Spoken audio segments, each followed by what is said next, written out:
Vous êtes-vous déjà demandé pourquoi, dans un monde si agité et incertain, il existe encore une parole capable de porter autant d'espérance? Jésus, dans son immense amour pour l'humanité, n'a pas seulement laissé des enseignements. Il a également formulé une demande audacieuse, que son image de miséricorde soit répandue dans le monde entier. Imaginez un instant la puissance d'une image qui, au-delà de sa simple apparence, transmet grâce, pardon et réconfort à ceux qui la contemplent. Cette révélation va bien au-delà de ce que l'on pourrait imaginer. Peu de personnes réalisent l'ampleur de cette demande. Pourtant, si vous saviez à quel point elle peut transformer des vies, y compris la vôtre, vous ne regarderiez plus cette image de la même manière. Ce n'est pas une simple œuvre artistique, c'est un véritable canal spirituel, une connexion directe avec la miséricorde divine. Cette image a le pouvoir de franchir les barrières, de guérir les blessures et de rallumer la foi dans les cœurs éteints. Et voici ce que l'on oublie souvent. Cette image n'a pas été créée pour rester accrochée à un mur, mais pour être un phare dans l'obscurité de notre époque. Une mission céleste confiée à une humble religieuse. En 1931, dans une humble cellule de couvent, une jeune religieuse polonaise du nom de Faustine Kowalska reçut une mission qui allait changer le cours de millions de vies. Cette nuit-là, Jésus lui apparut, irradiant de son cœur deux rayons lumineux, l'un rouge, l'autre pâle. Il lui demanda de faire peindre cette vision pour que le monde entier puisse contempler sa miséricorde infinie. Imaginez un instant être à sa place, choisi pour une telle mission. Quel honneur, mais aussi quelle responsabilité. Cette image n'était pas destinée à être simplement admirée, elle était une invitation à la foi, un appel à la prière et une passerelle entre le ciel et la terre. Jésus expliqua que quiconque la contemplerait avec dévotion recevrait des grâces abondantes. Cette promesse n'est pas seulement réconfortante, elle nous rappelle l'importance de prendre du temps chaque jour pour méditer et contempler les symboles sacrés. Car en prenant ce moment, nous ouvrons la porte à une rencontre intime avec Dieu. Un message pour toutes les époques. La demande de Jésus à Sainte Faustine ne s'est pas arrêtée au XXe siècle. Il savait que les générations futures traverseraient des épreuves qui mettraient leur foi à rude épreuve. Cette image, disait-il, devait être une source de miséricorde et de lumière dans les moments d'obscurité. Ce qui frappe, c'est la simplicité de cette représentation, qui cache pourtant une profondeur spirituelle inouïe. Cela nous enseigne que parfois, les réponses à nos prières sont déjà là, sous nos yeux, mais que nous ne les voyons pas toujours clairement. Des versions multiples, une seule vérité. La première version de l'image fut réalisée en 1934 par l'artiste Janusz Kazimierowski, sous la supervision de Sainte Faustine. Pourtant, elle fut déçue du résultat, estimant que la peinture ne rendait pas justice à la beauté céleste de sa vision. Peut-on vraiment capturer l'infini avec des moyens humains? Cette insatisfaction révèle une vérité profonde. La grandeur divine dépasse nos capacités d'expression. D'autres artistes, tels que Stanisław Batowski et Adolf Hilla, ont tenté à leur tour de donner vie à cette vision. Chacun, avec sa propre sensibilité, a enrichi cette œuvre spirituelle. La version la plus répandue aujourd'hui, celle d'Adolf Hilla, se retrouve dans d'innombrables foyers et églises à travers le monde. Chaque détail, des rayons lumineux au trait du visage du Christ, porte un symbolisme fort. Malgré les limites humaines des artistes, l'essence du message est restée intacte, une invitation à recevoir la miséricorde divine. Cela nous amène à une question. Dans notre propre vie, comment pouvons-nous refléter cette miséricorde malgré nos imperfections? Les rayons de lumière, symbole de vie et de salut. Les rayons qui jaillissent du cœur de Jésus dans cette image ont une signification profonde. Le rayon rouge symbolise le sang, rappelant l'Eucharistie, tandis que le rayon pâle représente l'eau, liée au baptême. Ces deux sacrements sont le fondement de la foi chrétienne, des piliers qui nourrissent et renouvellent notre âme. En contemplant cette image, il devient naturel de méditer sur ces dons sacrés que Dieu nous offre. Mais cette contemplation ne doit pas rester passive. Jésus expliqua que ces rayons étaient une invitation à lui faire confiance. Pourquoi ne pas profiter de vos moments de prière pour visualiser ces rayons, comme un rappel de l'amour infini de Dieu. Chaque fois que vous vous sentez dépassé ou découragé, rappelez-vous que ces rayons sont là pour vous envelopper de leur lumière et vous offrir force et consolation. Un symbole d'espoir en temps de guerre. Pendant la Seconde Guerre mondiale, alors que le monde sombrait dans le chaos, cette image devint un symbole d'espoir pour de nombreuses âmes en détresse. Des prêtres et des fidèles commencèrent à diffuser le message de la divine miséricorde, apportant réconfort et foi là où régnait la peur et la souffrance. Il est fascinant de constater comment une simple peinture a pu illuminer tant de vies dans une période aussi sombre. Cette histoire nous rappelle que, même au cœur des épreuves, la foi reste une lumière inextinguible. Alors, aujourd'hui encore, face aux défis du monde moderne, comment pouvons-nous laisser cette lumière briller à travers nous? Que ce soit dans nos prières, nos actions ou nos paroles, nous sommes appelés à être des porteurs de cette miséricorde divine, tout comme l'a été sainte Faustine. Peut-être est-il temps de répondre à cet appel, de devenir nous-mêmes un reflet de cette lumière pour ceux qui en ont tant besoin.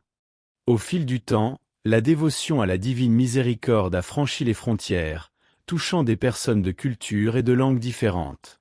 Des missionnaires ont porté l'image et son message jusque dans les recoins les plus isolés du monde, tandis que des publications dédiées à cette dévotion ont vu le jour, élargissant ainsi l'audience des enseignements de Jésus.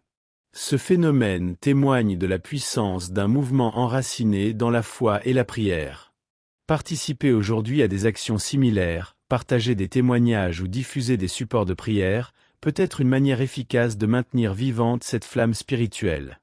Actuellement, le message de la divine miséricorde continue d'agir de manière surprenante dans la vie de nombreuses personnes. L'engagement des communautés chrétiennes ne se limite pas à perpétuer cette dévotion, mais crée également un impact concret à travers des cultes dédiés et des événements de louange. Cela nous rappelle que, lorsque nous nous rassemblons autour d'une cause plus grande que nous, le pouvoir de la foi prend une ampleur inégalée. Alors, une question se pose. Comment pouvez-vous, vous aussi, devenir un instrument de diffusion de cette miséricorde dans votre entourage? Un tournant historique. La canonisation de Faustine Kowalska. En l'an 2000, la canonisation de Sainte Faustine Kowalska par le pape Jean-Paul II a marqué un jalon important dans l'histoire de l'Église catholique et dans la dévotion à la divine miséricorde. Devenue la première sainte du nouveau millénaire, Faustine symbolise l'importance de ce message dans notre époque moderne. Lors de la cérémonie, le pape souligna l'appel de Jésus à instaurer la fête de la divine miséricorde, célébré le dimanche après Pâques. Ce jour particulier réunit des millions de fidèles dans une communion mondiale de prières et de louanges, illustrant que la spiritualité reste un refuge essentiel dans un monde troublé. L'institution de cette fête ne fut pas qu'un geste symbolique, elle répondait aux souhaits exprimés par Jésus à Faustine. Il avait promis des grâces spéciales à ceux qui, ce jour-là, se confesseraient et recevraient l'Eucharistie. Ce moment devient ainsi une opportunité unique de renouveau spirituel et une invitation à approfondir sa relation avec Dieu. Pourquoi ne pas, vous aussi, consacrer ce jour à la méditation sur la miséricorde, à participer à un office ou même à partager cette dévotion avec les jeunes de votre entourage? L'impact de cette canonisation et de la fête dépasse le cadre religieux, touchant profondément les cœurs et transformant les vies. Chaque année, de nombreux témoignages de foi émergent, relatant des guérisons, des conversions et des renouvellements spirituels. Ces récits montrent que cette dévotion conserve toute sa pertinence, surtout en des temps où tant de personnes cherchent des réponses à leurs doutes spirituels. Et vous, comment cette célébration pourrait-elle vous inspirer à vous rapprocher de Jésus et à devenir un messager de sa miséricorde autour de vous? Des miracles qui illuminent la foi. Au fil des décennies, l'image de la divine miséricorde est devenue le centre de nombreux miracles et témoignages. Des récits évoquent des guérisons inexplicables après des prières ferventes devant l'image. D'autres parlent de transformations spirituelles profondes, où des personnes autrefois perdues ou rongées par la douleur trouvent la paix et un nouveau sens à leur vie. Ces histoires montrent que, lorsque la foi se conjugue à la prière sincère, des merveilles peuvent se produire. Un exemple frappant est celui d'une mère en Pologne, qui, en priant devant l'image, a vu son enfant guérir d'une maladie incurable. Ce témoignage s'est répandu, ravivant l'espoir de nombreuses familles confrontées à des épreuves similaires. Ces miracles ne sont pas de simples anecdotes, ils sont le signe tangible que la miséricorde de Dieu est toujours à portée de ceux qui la cherchent avec sincérité. Pour renouveler votre foi, pourquoi ne pas prendre l'habitude de consacrer quelques minutes chaque jour à contempler l'image et à réciter une prière? Une foi qui se traduit en actes. Outre les guérisons, cette dévotion a inspiré des œuvres de charité et des actions communautaires.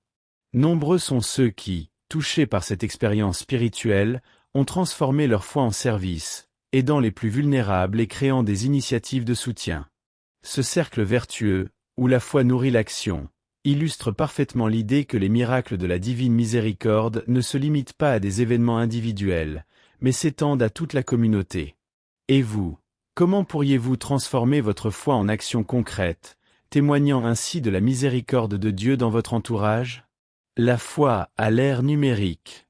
Dans notre monde moderne, la dévotion à la divine miséricorde a trouvé de nouveaux moyens de toucher les âmes grâce aux technologies. À travers des publications en ligne, des vidéos et des retransmissions en direct de culte, le message de Jésus atteint désormais des endroits autrefois inaccessibles.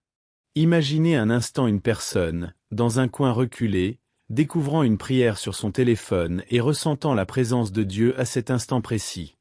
Cela montre que la foi peut transcender les barrières physiques, même dans un univers digitalisé. En ces temps d'incertitude, ce message revêt une importance particulière, apportant un réconfort à ceux qui en ont le plus besoin. Pourquoi ne pas utiliser les réseaux sociaux pour partager votre propre expérience de foi? Un simple post peut éveiller la curiosité, susciter des discussions et, qui sait, toucher un cœur en quête de réponse.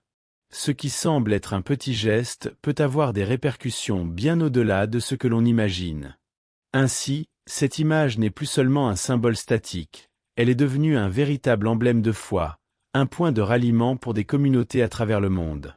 Sa capacité à s'adapter aux évolutions de notre époque prouve que son message reste intemporel. Et vous, comment pourriez-vous, à votre manière, contribuer à diffuser cette miséricorde et à offrir un peu d'espoir dans un monde qui en a tant besoin? L'image de Jésus miséricordieux n'a pas seulement façonné la spiritualité chrétienne, elle a également laissé une empreinte profonde et durable dans la culture et l'art sacré à travers le monde. Des fresques monumentales dans les églises aux modestes représentations dans les foyers, cette image est devenue un langage visuel universel de la foi.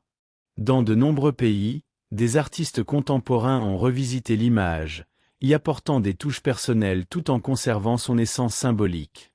Cela démontre que, quelles que soient les différences culturelles, le message de la miséricorde reste intemporel et accessible à tous.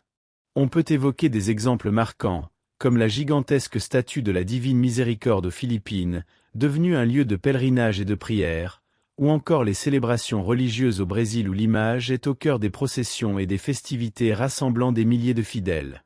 Cette interaction entre foi et culture ne se contente pas d'affirmer la pertinence du message, elle élargit également son accessibilité, créant un pont entre le spirituel et le quotidien.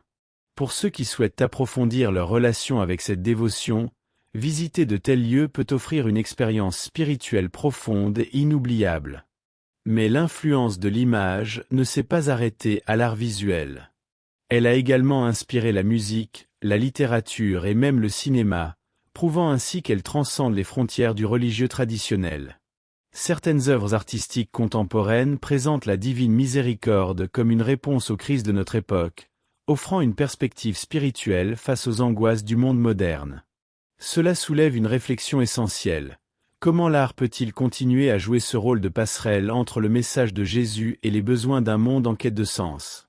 Témoignage vivant d'une transformation spirituelle. L'impact de cette dévotion se manifeste également à travers de nombreuses histoires personnelles de transformation. Prenons le cas émouvant d'un homme qui, après s'être éloigné de l'Église pendant des années, a redécouvert la foi en contemplant l'image lors d'un culte. Submergé par une émotion inexplicable, il a entrepris un chemin de réconciliation avec Dieu, s'engageant dans des études bibliques et retrouvant une paix intérieure longtemps perdue. Ce témoignage illustre la puissance de la miséricorde divine, capable de toucher les cœurs les plus endurcis et de ramener la lumière là où régnait l'obscurité. Mais l'influence de cette dévotion ne s'arrête pas à la sphère personnelle. Elle inspire également des actions concrètes au service des autres. On peut évoquer l'histoire d'une jeune chrétienne qui, après une intense prière devant l'image, a ressenti l'appel à créer un projet caritatif destiné aux enfants défavorisés de son quartier. Rapidement, son initiative a rassemblé d'autres fidèles, démontrant que la foi peut être le moteur de véritables transformations sociales. La leçon à tirer est claire, la foi ne se limite pas à une expérience intérieure, elle est aussi un élan vers les autres, une force capable de changer le monde. Une foi vivante qui pousse à agir. Cette dynamique spirituelle se manifeste également dans les chants de louanges, les sermons et les rencontres de prière inspirées par la divine miséricorde. Chaque initiative, qu'elle soit artistique, sociale ou spirituelle, contribue à entretenir une flamme vivante, rappelant que cette image n'est pas figée dans le passé, mais agit comme un levier de changement dans le présent. Cela conduit à une question personnelle. Comment pouvez-vous, dans votre vie quotidienne, devenir un acteur de cette miséricorde? Quelles actions concrètes pourriez-vous entreprendre pour incarner cet amour et cette compassion autour de vous? Une complémentarité spirituelle entre différentes dévotions. La dévotion à la divine miséricorde possède des caractéristiques uniques, tout en entretenant une profonde connexion avec d'autres pratiques chrétiennes, comme celle du Sacré-Cœur de Jésus. Ces deux dévotions mettent en lumière l'amour infini de Jésus, mais chacune apporte une nuance particulière. Tandis que le Sacré-Cœur insiste sur la réparation des péchés, la divine miséricorde offre un message d'espoir et de pardon universel. Ce subtil équilibre entre justice et miséricorde est au cœur du christianisme, et ces deux approches spirituelles s'enrichissent mutuellement, formant un tout harmonieux. Du côté marial, la dévotion au cœur immaculé de Marie complète également ce message de miséricorde. Marie, en tant qu'intercesseur fidèle, invite les fidèles à se tourner vers son Fils, tandis que la divine miséricorde rappelle sans cesse que l'amour de Jésus est toujours accessible, quelle que soit la profondeur de nos chutes. Imaginez un instant intégrer ces pratiques dans votre quotidien. Commencez la journée par la récitation du chapelet et la terminez par un moment de contemplation devant l'image de Jésus miséricordieux.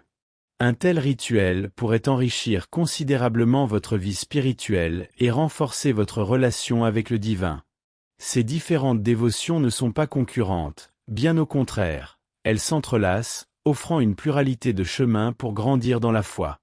Chacune propose un éclairage particulier sur l'amour divin, nous rappelant que la spiritualité chrétienne est une aventure aux multiples facettes. Il ne reste plus qu'à vous poser cette question essentielle. Parmi ces dévotions, lesquelles résonnent le plus profondément en vous, et comment pourriez-vous les intégrer dans votre parcours spirituel pour en faire des sources d'inspiration et de transformation?